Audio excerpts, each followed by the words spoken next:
Hey guys, selamat siang menjelang sore. Gimana? Sehat-sehat? Kali ini kita akan belajar materi mengenai pokok bahasan program kerja atau istilahnya kita singkat dengan proker ya. Oke, tidak panjang tidak lebar, kita langsung masuk saja ke pokok bahasan. Proker. Ada yang tahu apa itu singkatan dari proker? Oh iya, namun sebelumnya di sini tidak akan menjelaskan mengenai konsep-konsep tertentu atau definisi dari para ahli ABCD, tapi lebih sifatnya disesuaikan dengan kebutuhan lingkup kita yang ada di Eskul PMR SMKN 3 Bandung ya. Oke, kita balik lagi tentang proker. Apa itu yang dimaksud dengan proker? Yakni rencana atau agenda yang telah dirancang dan disusun oleh kepengurusan yang baru dan dijadikan pedoman untuk mencapai tujuan organisasi. Jadi sangat jelas ya. Nah, yang namanya proker itu sesuatu yang kita rancang dan sesuatu yang kita susun untuk dijalankan dan mencapai tujuan. Berarti yang namanya proker itu sesuatu yang sifatnya tidak sembarang ya, karena sifatnya proker itu telah melewati beberapa tahap seleksi, penggodokan, dan nanti hasil akhirnya itu dinyatakan sah ya, dikatakan sebagai proker, dan yang pastinya disepakati oleh seluruh anggota yang terlibat di dalamnya. Next, kita terusin lagi. Siapa yang membuat proker? Siapa coba? Nah, yang membuat proker itu bukan senior kelas 3, pelatih maupun pembina. Yang membuat proker itu sepenuhnya diserahkan kepada anak kelas 2 atau kepada kepengurusan yang baru dan dibimbing oleh senior kelas 3, pelatih, dan pembina. Kenapa demikian? Karena nanti kedepannya itu yang merancang, menyusun, melakukan, dan melaksanakan itu sepenuhnya itu anak kelas 2. Sampai sini paham ya? Oke, dan otomatis kalian itu tidak akan dilepas begitu saja dan memperoleh bimbingan dari anak kelas 3 dan pelatih. Nah, gimana Kang kalau anak kelas 3 boleh nggak kita libatkan di dalam proyek proker kegiatan tertentu di dalam sebuah proker? Oh, silakan gitu, dengan catatan anak kelas 3 tersebut bersedia. Kalau tidak bagaimana Kang? Ya jangan dipaksa, mungkin nanti kita ke depan bisa libatkan mereka di dalam kegiatan eskul ya yang sifatnya ya kepanitiaan biasa. Jadi sangat jelas ya kenapa anak kelas 2 ya. Oke. Karena kalau kalian melibatkan anak kelas 3 atau tolong buatkan dong gitu ya semua proker, nanti di situ tidak ada proses pembelajaran yang kalian rasakan, yang kalian alami, sehingga kalian nanti bisa tahu dan memahami arahnya kemana nih gitu ya. Makanya alangkah baiknya kalau bingung nggak ngerti ya coba tanya seniornya ya, kelas 3, pelatih maupun pembina. Oke, sampai sini silakan kalau ada yang masih bingung kita diskusikan atau silakan isi di kolom komentar ya. Mengapa harus buat yang namanya proker? Emang penting ya? Ada yang bisa bantu? Silakan bisa dijawab di kolom komentar ya. Kalau menurut pendapat Akang, mengapa kita harus buat proker? Yang intinya untuk pengembangan baik untuk diri pribadi, organisasi, dan lingkungan masyarakat pada umumnya. Ya bisa masyarakat lingkungan sekolah maupun lingkungan masyarakat umum. Oke, sampai sini jelas ya. Kalau ada eskul yang nggak buat proker gimana Kang? Ya itu sah-sah aja, mangga silakan. Tapi yang pastinya proker tersebut atau eskul tersebut yang tidak membuat pasti berjalan sangat lambat ya. Dan alangkah baiknya proker itu disusun dari awal, tidak tiba-tiba muncul di pertengahan, karena mungkin orang yang ada di situ bisa apa ya, mungkin berbeda pendapat atau mungkin juga ada yang sepakat atau tidak. Ya alangkah baiknya kan yang namanya ketika semuanya di awal sepakat dan ada proker baru, mungkin itu bisa kita agendakan di tahun berikutnya ya, seperti itu. Oke, kita bahas lagi mengapa kita harus buat proker. Yang pertama itu agar mempunyai tujuan dan target yang jelas dalam menjalankan organisasi tersebut.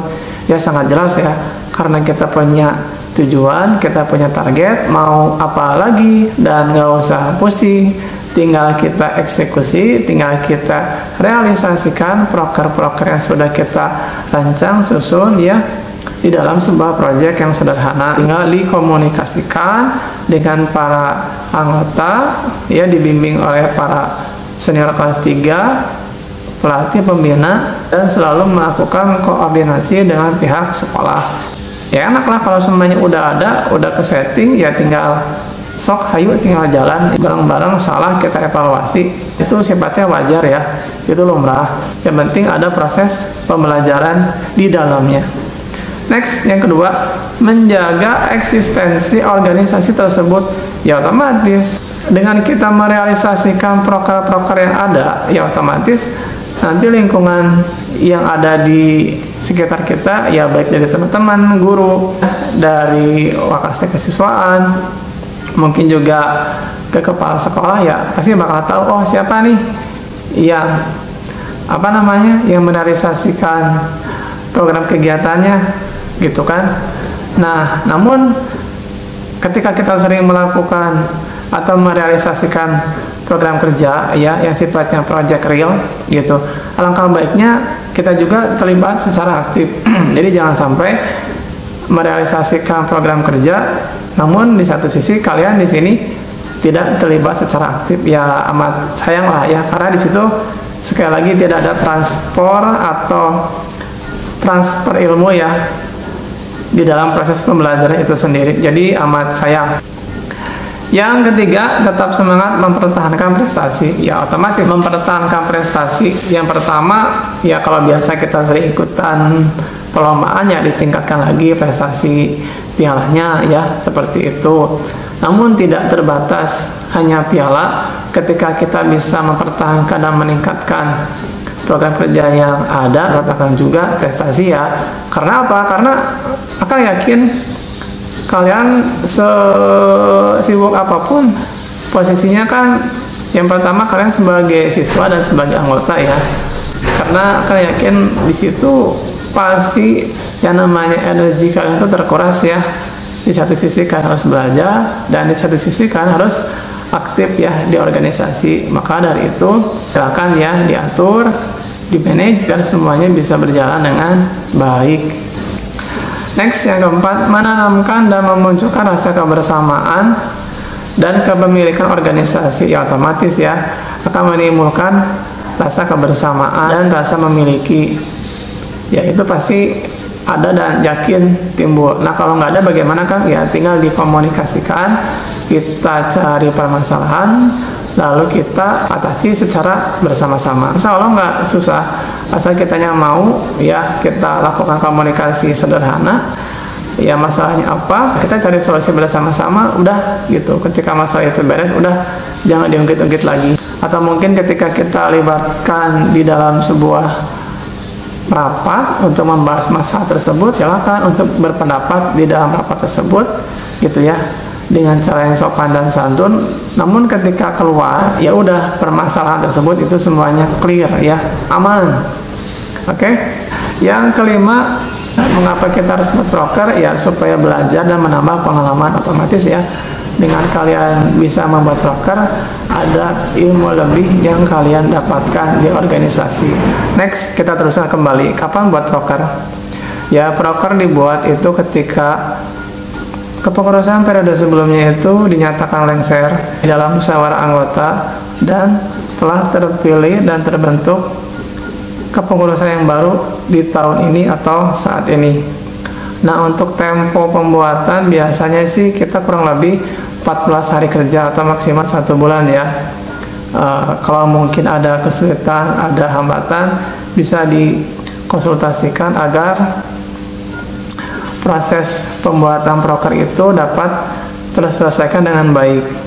Nah, pembuatannya itu otomatis harus dilakukan secara musyawarah, karena kita otomatis akan menyepakati baik itu dari nama kegiatan, nama penanggung jawab, bulan pelaksanaan, kemudian rancangan anggaran biaya, dan tambahan deskripsi kegiatan, agar apa yang ingin kalian laksanakan itu tertuang dengan jelas, tidak tidak membingungkan dan tidak abu-abu lah, bahasanya seperti itu. Karena yang namanya proker ini setelah kita sepakati bersama di dalam kepengurusan atau dalam rapat proses pembuatan proker, nah biasanya nanti kita akan dituangkan di dalam proposal ya, proposal proker, dan nanti kita ajukan kepada pihak sekolah. Nah, untuk proker itu sendiri, karena yakin gak selamanya proker yang dijalankan oleh kepengurusan sebelumnya itu gak baik atau gak bagus ya, prokernya kita bisa memilah dan memilih proker mana saja yang cocok atau yang sesuai, atau mungkin kita pertahankan atau bahkan tingkatkan di tahun sekarang agar lebih baik lagi. Dan jika mana ada proker yang kurang pas, kurang cocok, ya mungkin kita bisa buang. Oke, sampai sini paham kan? Jadi nggak susah. Next, kita terusin lagi. Di mana buat proker? Di mana? Ada yang tahu? Di mana buat proker? Proker itu bisa dibuat di tempat dan kondisi yang nyaman, aman, dan kondusif. Ya, nggak ada batasan. Silakan kalian mau buatnya di rumah teman kalian, mau dibuatnya di tempat makan, atau mungkin sambil ngariung, sambil ngelewat, ya itu silakan aja, asalkan proses pembuatannya itu dapat terselesaikan dengan baik. Kalau memang hari ini baru terselesaikan misalkan 5 proker yang telah kita sepakati, ya hari ini ya jangan sampai nggak ada hasil gitu ya. Misalkan dari 30 proker misalkan ya, dari pengajuan masing-masing anggota gitu, misalnya ada proker yang baru, silakan kita godok bersama, kita diskusikan bersama, kita seleksi bersama. Mungkin nanti bisa jadi dari 30 bisa saja jadi menjadi 10 atau mungkin menjadi 5 ya. Kemudian kita juga nanti bisa memilah dan memilih proker-proker tahun yang sebelumnya. Jadi amat sangat membutuhkan proses ya. Oke, sekali lagi akan tekankan, tidak ada yang namanya batasan di mana, asalkan kalian itu membuatnya atau melakukan di tempat yang kondisinya aman, nyaman, dan kondusif. Oke, karena sekarang kita sedang COVID-19, ya mau nggak mau proses pembuatan proker itu harus tetap dilakukan guys. Ya, solusi yang paling konkret itu kita bisa menggunakan beberapa aplikasi online. Kita bisa menggunakan grup WA, kemudian Google Meet, Zoom, atau mungkin Telegram barangkali. Dengan memanfaatkan teknologi, ya bisa mempermudah kita untuk melakukan akses komunikasi, ya agar proses yang ingin kita capai, yang kita lakukan dapat berjalan dengan baik dan lancar. Seperti itu kurang lebih gambarannya. Gimana cara buat proker? Cara buat proker itu gampang. Gimana? Gampang ya cara buat proker.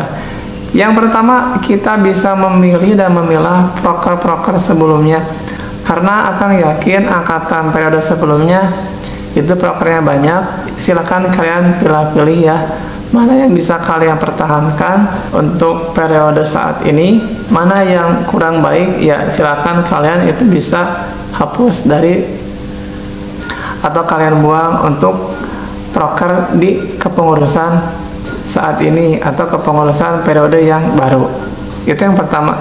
Yang kedua, kita bisa yaitu yang namanya melakukan identifikasi masalah yang dihadapi SWO tersebut apa, lalu memunculkan proker yang baru.